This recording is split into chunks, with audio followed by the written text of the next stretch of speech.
The small town at the tail end of autumn seemed to melt beneath the faded glow of the afternoon sun. Dust had baked into the ground, hard as brick beneath worn boots. The bawling of livestock tangled with the rough sounds of bartering men, the clatter of hooves, and the coarse laughter of those who reeked of whiskey and weariness. The last auctions of the season were winding down in the rush of a dry year, where folks traded not just animals, but the thin hope of surviving the winter. Silas Carrion stood at the edge of the crowd, quiet as his own shadow. At 35, the man had no habit of lingering in towns. He carried no words with him, no smile, either just a low-brimmed hat and eyes the color of scorched earth, the kind of eyes a man earns after years spent with wind and wild grass for company. He had come for a horse a mare with lean legs and eyes that still remembered fear. But fate didn't wait for him in the corral.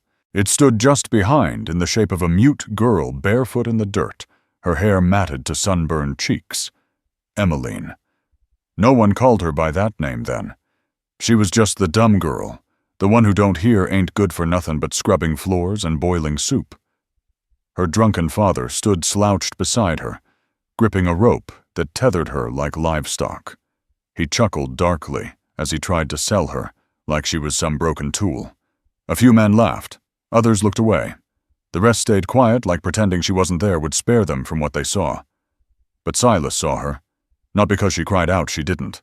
Not because she begged, her eyes held no plea. It was her gaze. Straight. Still. Clear like midday water. Not desperate, not angry. Just silent and deep enough that Silas felt it look right through him. In her eyes he saw himself unseen, untended, worn down to something hollow. A kind of wordless recognition, like staring into a mirror and finally realizing you'd been lonely far longer than you admitted. "She ain't worth a crust of bread," the drunk slurred. "You want the horse, take her too. I sure as hell ain't draggin' her home." Silas glanced again at the mare.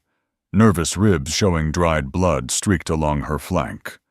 But the fire in her eyes hadn't died yet. Then he looked back at the girl. She was still watching him, unmoving, not asking for anything, just waiting. And in that stillness, Silas, the man who never chose anything but solitude, chose her. "I'll take both," he said. His voice didn't rise, but it landed like a stone dropped in deep water. A few men scoffed. One hollered something about starting a harem. Silas didn't answer. He counted out enough coin to buy a horse, not enough for a human soul. But that wasn't the cost being paid. When he took the rope and dropped it to the dust, he wasn't just buying a being. He was returning a choice to someone who hadn't been given one in a very long time. The girl said nothing as she followed him. Her steps were slow but steady. She carried nothing but a thin shawl around her shoulders. When they reached his wagon, she climbed in without a word, curling into a corner, like someone well-practiced at being forgotten. But just before Silas took up the reins, he felt something, a faint touch against his sleeve. Fingers small and calloused, brushing his coat like a whisper.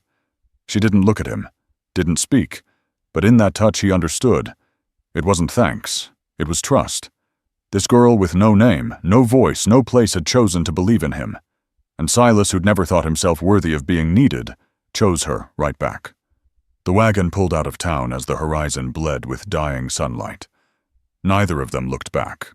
And somewhere along that dusty stretch of Texas road, beneath a sky wide enough to swallow every sorrow, something unnamed began to grow between them. Not love, not pity, but a quiet understanding fairer than gold on this hard, wild land. Silas's ranch wasn't wide, nor was it anything remarkable. Just a stretch of red Texas soil rolling between low hills and patches of wild brush, where the wind always carried the burn of sun and the distant call of unseen creatures. A slant-roofed main house, a weathered gray livestock barn with peeling boards, and a few hand-built sheds dotted the land. But within that space there was something rare, a silence that had never been disturbed. And Emiline stepped into that silence as if she had always belonged. Without being shown, she found the kettle, the well bucket, and knew when the fire needed more wood. She never asked, never waited to be told. Each morning she appeared exactly where she was needed by the stove, near the chicken coop, or out in the yard scrubbing away the dust that clung to the bones of last season. When Silas left a piece of chalk on the wooden doorframe, she used it, her handwriting slanted and soft. The wind changed last night. The grass smells sharper. Silas didn't answer. He just gave a quiet nod and left the chalk where it was. That was how they spoke, small notes, steady glances, and sometimes a brush of a sleeve, like two people learning to talk again, in a language made without sound. But that silence wasn't empty. It was a kind of gentle music, where even the smallest noises, the kettle hissing, the creak of boots, the crackle of fire, became part of a quiet symphony.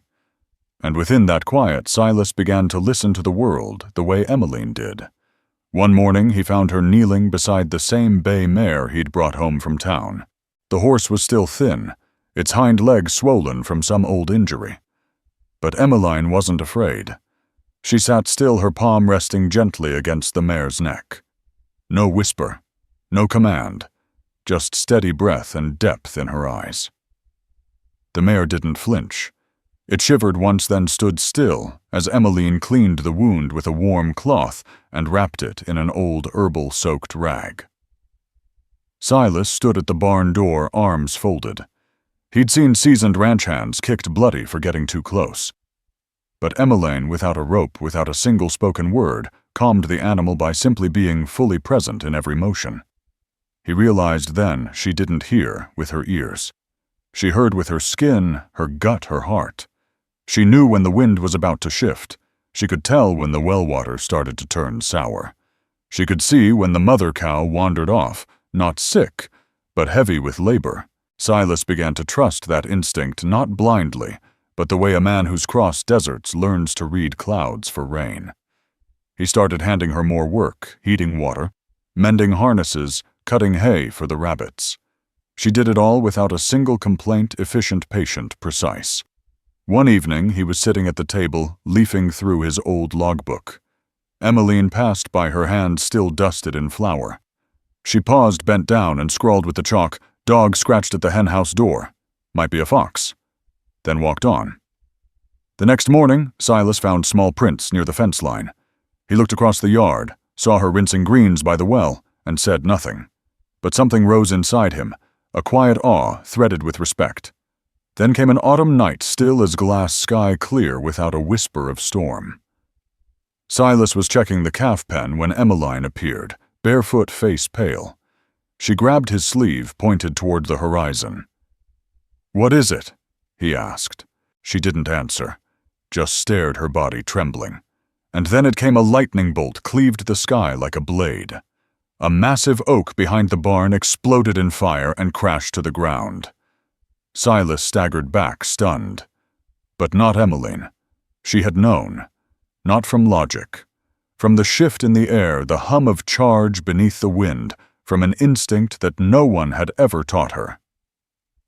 After the fire was out and the calves were calm again, they sat together in the kitchen, their hair still smelling of smoke. Silas watched her hands around the warm teacup fingers, trembling slightly. "How did you know?" he asked, almost to himself. She didn't speak. She just looked at him, unblinking. And that look was the answer. Some things don't need explaining. Sometimes just being there at the right moment is enough. Silas understood then he wasn't alone anymore. Beside him was someone who said nothing, but understood everything. And so from a strange trade of horse girl and silence, a new kind of bond had begun to take root. Not love, not yet. Not something poetic, but a deep, slow resonance. A shared life that didn't require words. Only that you truly see each other, and never look away. Winter came early to the red land, laying a thin frost over the wooden fences, quieting every door, as if the world itself was holding its breath. In the small cabin tucked beneath a slope, the wind became less a sound than a presence, a backdrop to a bond that was slowly deepening, steady as roots digging into soil. Neither of them ever spoke it aloud, but both knew being in each other's presence had become essential. Silas had grown used to being alone. Ever since the war, and since his father passed, leaving behind land and hard instructions, he'd lived among cattle and wind, surviving on work and silence. He buried old memories with heavy labor-smothered echoes of the past beneath a stubborn quiet. But Emiline, without asking, without needing to know, seemed to sense every crack inside him. Some evenings, Silas would sit on the porch steps staring into the dark beyond the cattle barn, a lukewarm cup of tea in his hand. He didn't speak, but his breath was heavy, his shoulders locked like stone. Emiline would come not to interrupt, not to invade his space. She simply sat nearby, close enough for her warmth to reach him, far enough not to startle the solitude. Then after a while she would place a light hand on his shoulder, not as comfort, but as someone who had once carried pain, just like his. One night he whispered almost to the wind, "How do you know?" "Things I never told anyone." Emiline didn't look at him. She quietly placed her hand over her own heart, then gently touched his chest where the heart still beat even after all those years buried under dust. The gesture stopped him cold. No one had ever done that. No one had ever heard him like that. Love didn't arrive like a flood. It didn't crash through doors. It crept in like wood smoke seeping through cracked walls into his sleeves, his breath, his bones, before he realized it was even there. She brewed tea from dried flowers she'd picked herself. He split extra firewood every time he saw her mending clothes by the window. They didn't count days. They didn't mark months. They measured time by the way their eyes met across a room, by how naturally they always found their way back to the same place beside each other, like it was the most natural thing in the world. One evening, after a heavy rain, Silas came in with his coat still damp. On the table was a handkerchief edged in faded indigo thread, his mother's long gone, now locked away in an old cedar chest for over a decade. Emiline couldn't have known, and yet she had found it, washed it clean, and left it there like a gentle hello from the past. Silas stared at it, then looked toward her as she tended the fire, her shadow soft against the wall like woven silk. The feeling that stirred inside him didn't come from memory. It came from someplace deeper, where the nameless wounds had started to close. He stepped closer and asked softly, "Why'd you do this for me?" She didn't turn. She lifted her hand and traced a small circle in the air, then placed her palm to her chest as if to say, "Because something inside me already understood something inside you."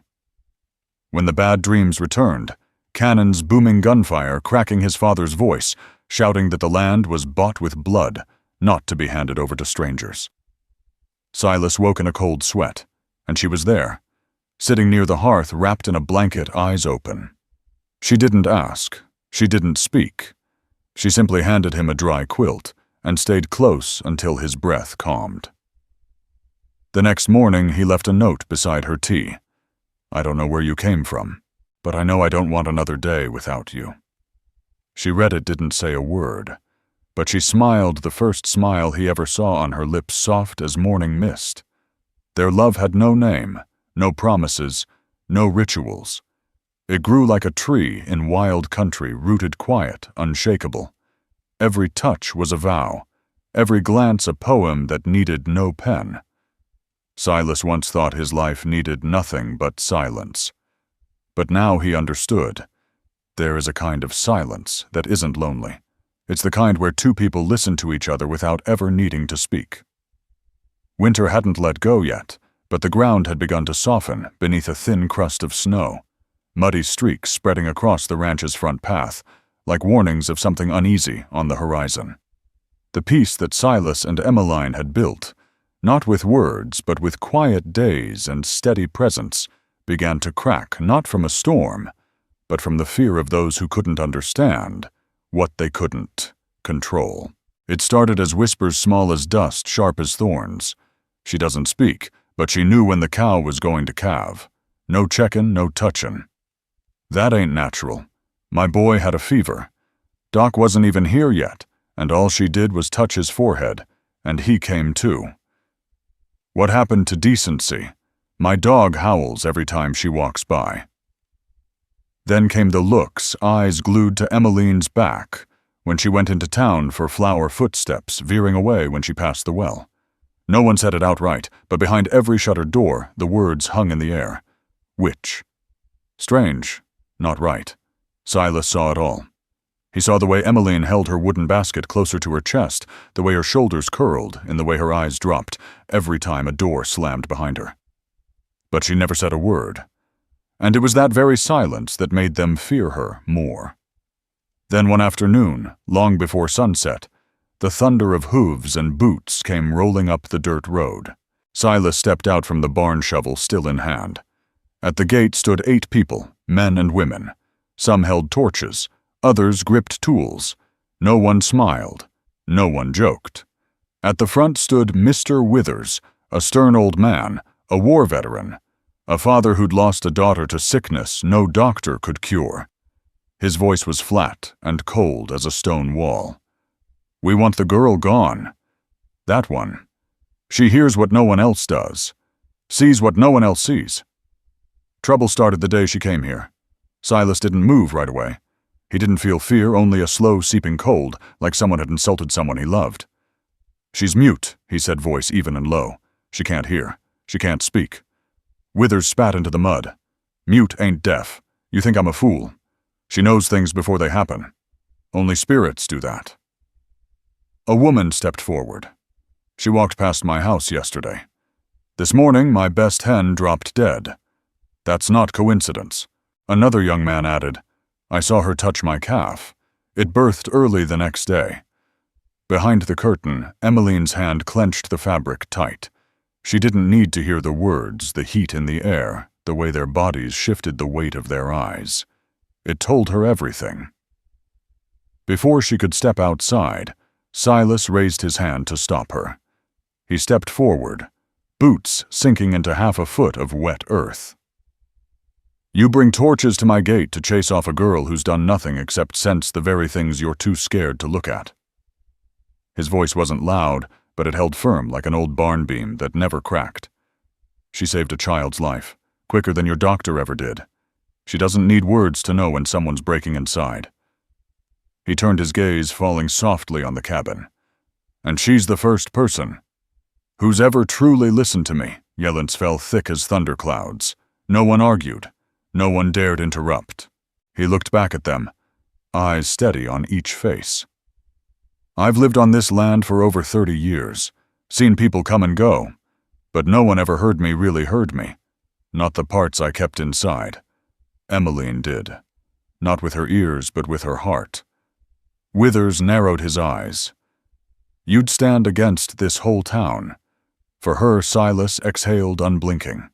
Not for her. For the kindness you're all trying to strangle, just because it looks different from yours. No one moved closer. Fingers on torch handles slowly loosened. The woman with the dead hen looked down and stepped back. A younger man touched Silas's shoulder gently, said nothing, then turned away.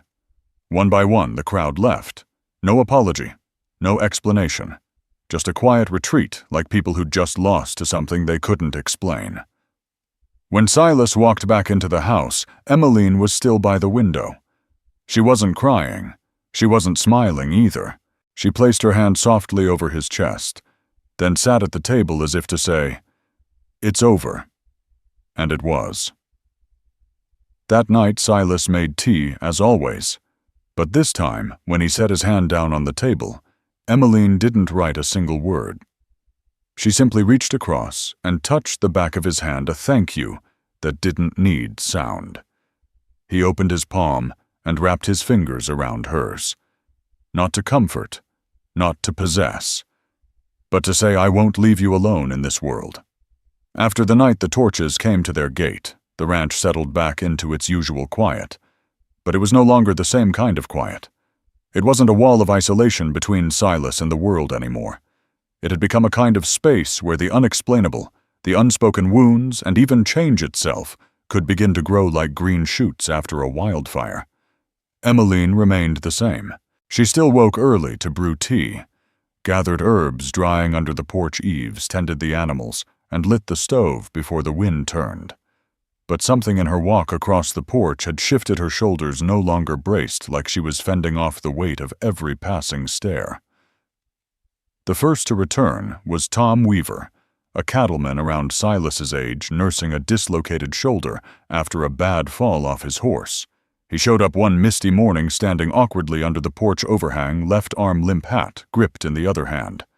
Silas opened the door. Looking for someone, Tom nodded toward the garden where a figure was watering herbs. Heard she knows how to wrap a shoulder. Better than Doc. Silas didn't answer. He simply stepped aside. Tom entered, saying nothing more. Emiline didn't greet him with fear or suspicion. She simply pulled out a chair, gathered her herbs, and heated water. Her hands were gentle but sure. The shoulder was wrapped with a kind of skill that couldn't be taught, like she'd done it in a life long before this one. "Thanks," Tom mumbled. Emiline nodded once and turned away. 3 days later, Widow Green arrived, eyes red, clutching a small cloth in her hands. "I haven't slept. In weeks," she said, avoiding everyone's gaze. "They say that girl can help you feel lighter." Emiline didn't ask questions. She poured ginger tea, laid a hand on the woman's shoulder, and simply sat beside her until her trembling eased. There was no miracle, only warmth and presence. But the next morning, Mrs. Green returned with a small knitted scarf. "For her," she said. "Her hands are cold, and she's always barefoot." Then others started to come, not in crowds, not with fanfare. A fevered child. An old man whose hands shook with arthritis. A young woman plagued by recurring dreams she couldn't understand. None of them made announcements outside the gate. None declared they'd changed their minds. But they knocked one by one. And when they left, they always left something behind: a basket of potatoes, a jar of honey-dried flowers, bread still warm from the oven. Emiline never asked for anything. But she became a quiet refuge, a place where fractured souls could come, not to be saved, but simply to be heard. Then came the children. At first just one, Tom's son, shy and stuttering. He stood by the fence watching Emiline tend to a baby goat. She saw him, didn't call out, just extended a hand. The next day he came back with his little sister. A week later, 3 more followed. She didn't teach them to read. She didn't tell fairy tales. But she showed them how to calm a startled horse without frightening it, how to listen to the wind and know if it meant rain, how to read sorrow in a mother's eyes before she ever spoke a word. No one called her witch anymore. Instead, they began calling her the girl who listens with her heart. At the general store, the woman at the counter said she doesn't have to say anything. Just being near her makes it easier to breathe. At church, the old priest who once opposed her now dipped his head respectfully when passing her at the well. Even Mr. Withers, the man who once led the torch-lit crowd, now simply bowed his head when riding past the ranch. The wind had changed, not because Emiline had asked anyone to change, but because people can only resist kindness for so long before they recognize it's the very thing they needed. Silas watched it all, saying nothing. But every night when he poured tea and sat with her on the porch, he knew they were right to fear her. Not because she was dangerous, but because she saw through them, and that the thing that once terrified them was exactly what they'd been missing. Someone who didn't need words to understand. Someone who didn't need magic to heal. Someone who didn't wait for permission to care. She wasn't a witch. She was the warmth that remained in a world slowly running out of words. The years passed like water soaking into the earth, slowly, steadily, without a sound. In the field behind the house, the grass turned from soft green to golden, then to pale gray. Migrating birds flew overhead in the same quiet patterns only those who had lived long under open skies could recognize. On that silent land, Silas and Emiline didn't grow old by years, but by seasons. Neither of them had ever hung a calendar. They counted time by the scent of fresh grass after the first spring rain, by how many foals were born that year, by the way the light shifted across the ground when winter crept in. Each morning, Emiline woke early to light the stove. Silas brewed tea with hands no longer as steady as they once were. Yet still he never spilled a drop, as if his body had memorized every motion next to the silent woman beside him. Children still came more and more with each year. Not for any curriculum, not for any lessons. They came because, in that little wooden house in the middle of the field, there were two grown-ups who didn't ask questions, didn't scold, didn't push them to speak. They came to listen without needing to answer, to feel without needing things explained. Emiline taught with her hands, her eyes, and her quiet presence pointing out the signs in nature. A rabbit folding its ears because the wind had shifted. A bird going silent at midday because a fox had passed through the brush.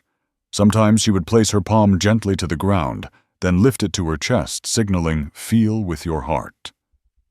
Silas wasn't as skilled at teaching, but he told stories. Stories without endings, without clear morals, just slices of life. A time he nearly drowned in a flash flood. A time he rescued a calf stuck in ice. A night he heard a voice singing in the oak woods, though he never knew if it was real or dream. The children listened closely, never asking questions. Because here listening mattered more than understanding everything. Each evening, the two of them sat beneath the cottonwood behind the house. Silas had built a low bench just wide enough for them to sit shoulder to shoulder. The old cottonwood's roots bulged through the soil like a spine carrying the weight of countless storms, and they liked the tree no longer sharp or fast, but still steadfast in the wind. They didn't touch often anymore. They didn't need to. Presence was enough. Sometimes Silas would pour her a cup of tea, place it beside her, and look out toward the setting sun. She wouldn't say thank you. She'd just wrap her hand around the cup, and the world would settle like a deep note, holding the silence still. One evening, after the children had left, Silas brought out his old harmonica and played a nameless tune. The wind carried the melody across the grass like petals falling apart in the breeze. Emiline closed her eyes, her head tilting ever so slightly with the rhythm.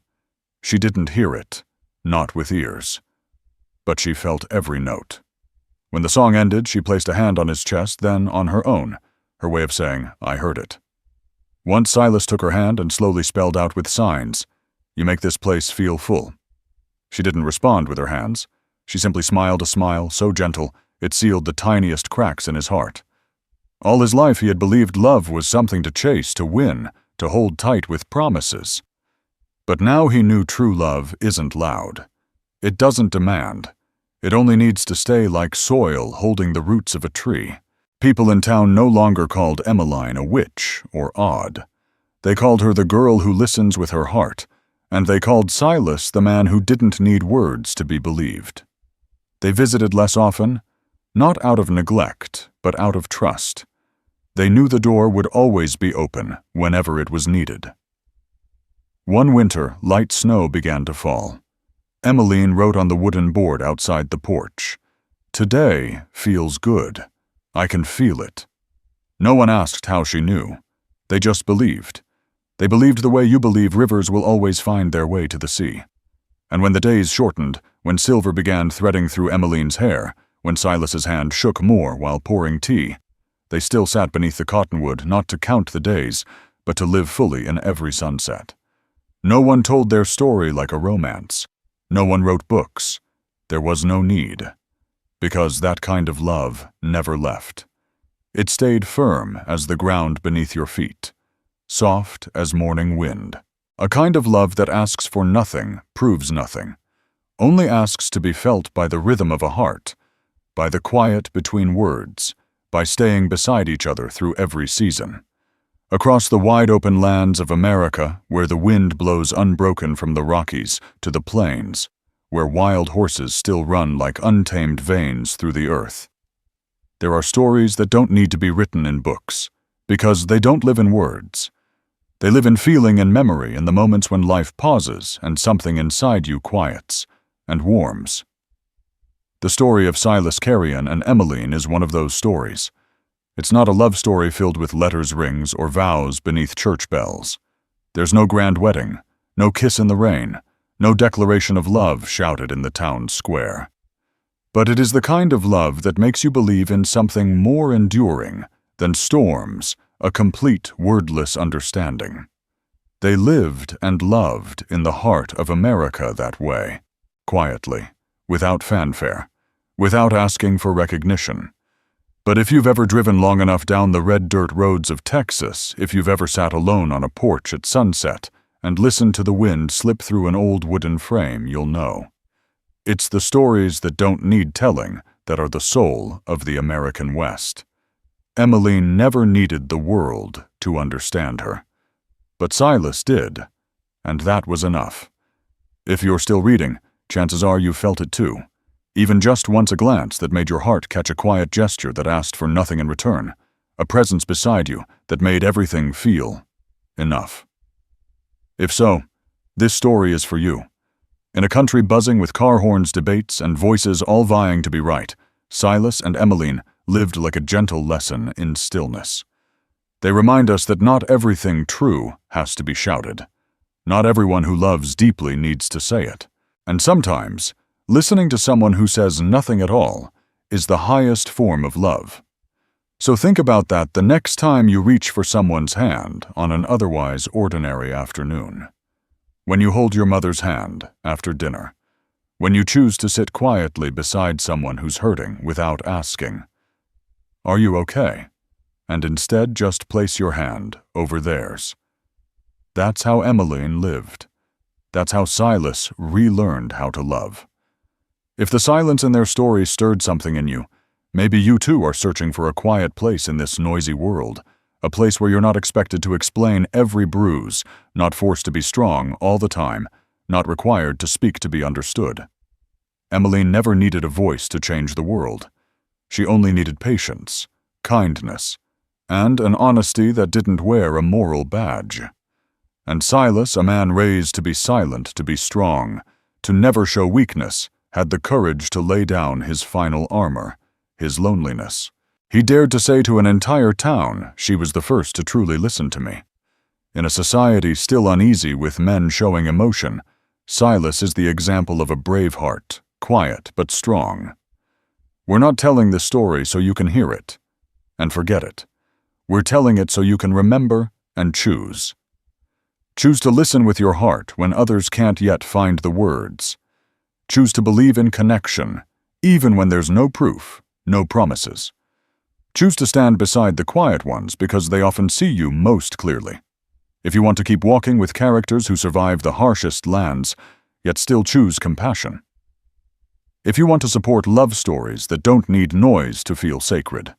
If you believe love isn't just told, but remembered, relived inside someone's soul, then stand with Silas and Emiline, and leave a comment to share what moment in their journey made you pause. What would you say to Silas, the man who once believed he wasn't worthy of love? What would you whisper to Emiline, the woman who listens through the chambers of her heart? And if this story touched something in you, send it to someone who once made you feel heard, without saying a word. They may need to know their quiet presence changed a whole world inside you. They'll go on living out there, not waiting for recognition, but quietly leaving space open for those still searching for their voice. But you can do more. Write them, or someone like them, a letter. No need for flowery words. Just make it real. Post a photo of the sunset where you are, and write, "I'm listening." Or simply next time someone you love is hurting, and you don't know what to say, just hold their hand, like Emiline did. Somewhere out there, in the American landscape beneath an old cottonwood tree, two people are sitting quietly together watching the sun dip low hands, entwined, listening to the wind pass through the roofline, and you who have followed them this far are now part of that quiet love. Thank you for stepping into this story. And if someone once made your heart stop with a silent gaze, don't let them pass through your life as a stranger. Look again, listen closely, and if you can, love as if words were never needed. We'll see you in the next story, and until then, may your heart always have room for silence.